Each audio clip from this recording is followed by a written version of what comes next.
Now, what kind of parent sends their 5-year-old to school in nappies, unable to speak in sentences, take off their own coat, wash their hands, or hold a pencil? I'll tell you, a reckless, irresponsible one who'd rather stick their kids in front of tablets and PlayStations than teach them how to read, speak, or go to the toilet.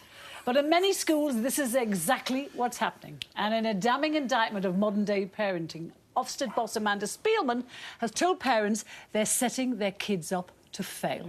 And she's right. Yeah. How dare parents put their kids at such a disadvantage at such an early age? How dare they expect the state to assume parenting responsibility by subcontracting that role to nurseries, teachers and carers? Parents are their kids' first teacher, and while it is a teacher's job to provide academic knowledge and maybe help reinforce social and personal behaviours, it definitely isn't their job to wipe poopy backsides and teach basic speech and hygiene skills. That responsibility lies smack bang with parents, and if they aren't prepared to take it on, why have kids in the first place?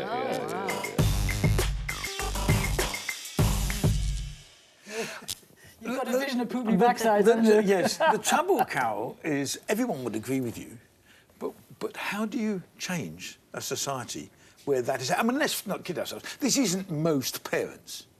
Most parents actually are responsible... 70% of schools are saying there's an increase. They're saying there's a small increase. But that's not... I don't... No one's going to disagree with you that actually there is a job of parenting. But what I don't know is how you change this without... initiatives that will cost money, which you never want to pay for because no one ever wants more taxes, and without some... I mean, you know, Sure Start would have been a help. Was it that was scrapped? No, it is about... But I think you're also right about...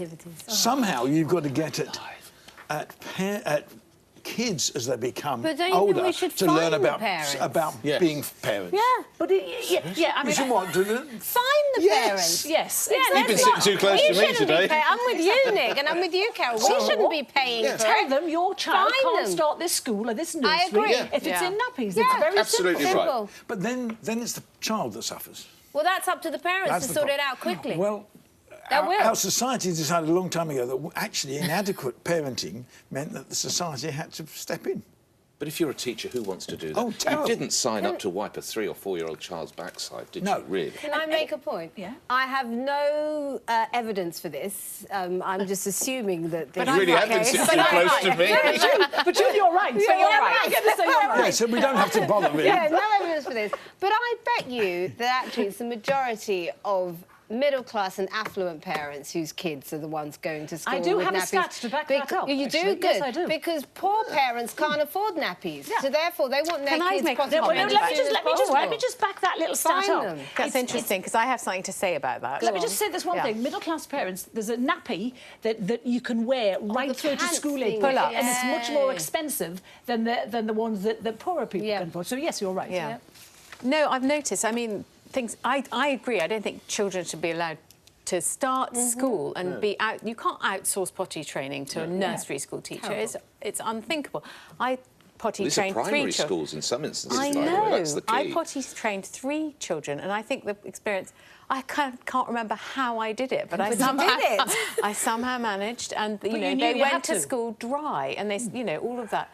Now, what's going on at the moment, and that's why it's so interesting you raise this middle-class thing, there's this new trend called attachment parenting. What is that? Which is where you take the lead from your child. And so when your child decides... baby wants, lunch or supper, or baby wants... The baby has to lead the way. That's why you're seeing mothers breastfeeding until the child is 6. And also you see children going to school in nappies. And if you're the grandparent, you can't say anything. You can't get involved. Because you will have your head bitten off if you say anything. Let's look at this. I am a grandparent. I am a grandparent. You're a grandparent. Just the last 3 months. Yes. I find it... you're right. I mean, you interfere at your peril. But I don't... My experience of watching these kids... isn't like this at all. They actually go through the process, they have potty training and the rest of it. And I think that's... But we're lucky. But that was... How old are your That's grandchildren? I'm talking... I know a 3-year-old at the moment who's still in nappies. I know several. This is a 3-year-old, but who's not in nappies. But all I'm saying is, we shouldn't assume that this is everywhere. But it's in widespread. enough places that it is rising, and that the is head of the Ofsted disturbing has thing. to comment Yeah. on it. And the head of Ofsted has commented on this 3 years in a row. And what she said is 84% of head teachers have noted an increase in this, and also 70% of teachers schools, say it's got worse over the past 5 years. Yeah. Let's just look at a piece of film here from a lady called Liette Hughes-Joshi, and she's a parenting expert. Clearly, something like toilet training is a private matter that should be dealt with at home. And I can see Amanda Spielman's frustration on the part of schools and teachers about this issue, because even if you have a handful of children who are turning up at school in each class who are not toilet trained and have problems with other self-care tasks like feeding themselves, teachers have to mop that up, literally in some cases. You know, the tragic thing here is that, poor, kids are going to school not being able to talk and read, and never mind the nappies, but poor literacy holds a kid back at every single stage in life. And what happens is those kids are behind in school. When they leave school, they struggle to get a job. Then they have kids, and the same thing perpetuates itself. So we're going to have a nation of kids that can't do basic things. Do you think fining would work, Julie? Because I agree with you as a knee-jerk. Yes, but then I take... And Greg, you and I are lucky. We've come, I sense, from good parents. We've parented good kids. I know. But You know where it has worked is parents taking kids away on holiday during the school year. Time. Yeah, it's worked there. It works. No, I did that for years. Well, you can afford to. No, I didn't pay any fines. We've got somebody who I just felt it was more valuable to my children to be on Stick up. holiday than it was necessarily to be at school.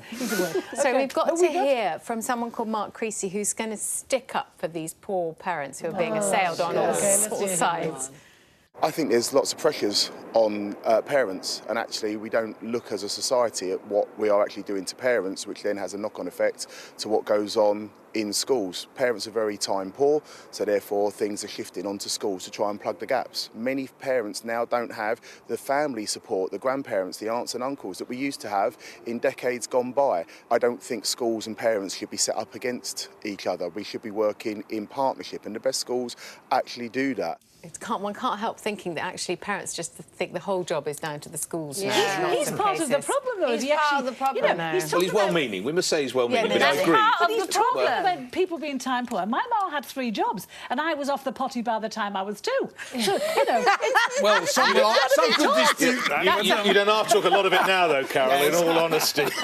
But what interests me today is you wander around most towns and the number of obvious grandparents pushing little kids around is unbelievable because childcare in this country is so expensive. But why aren't they That's teaching no the excuse kids to for get not off the potty? training Why aren't they children. teaching kids how to hold a pencil? I think most of them are. This is the point. But no, you say there's none. If the chief, if I didn't the say there's none. I if said the boss of most of them Ofsted has thought for the past 3 years in a row You've got to keep speak bringing about this up. this, Yes. that it's the But we don't know problem the is base getting figure. worse, not better. A 70% increase. The trouble is we don't know what the base You figure heard was. her. You Do you know heard what? So it her. might have been 5. And No, now... I was an old current affairs journalist and we used to use those figures all the time. If you were listening to Liette there, she's made clear, she said if there's 3 in every class, The that's a disruption massive that problem causes, and it holds all the other kids Yes, back. I can believe that.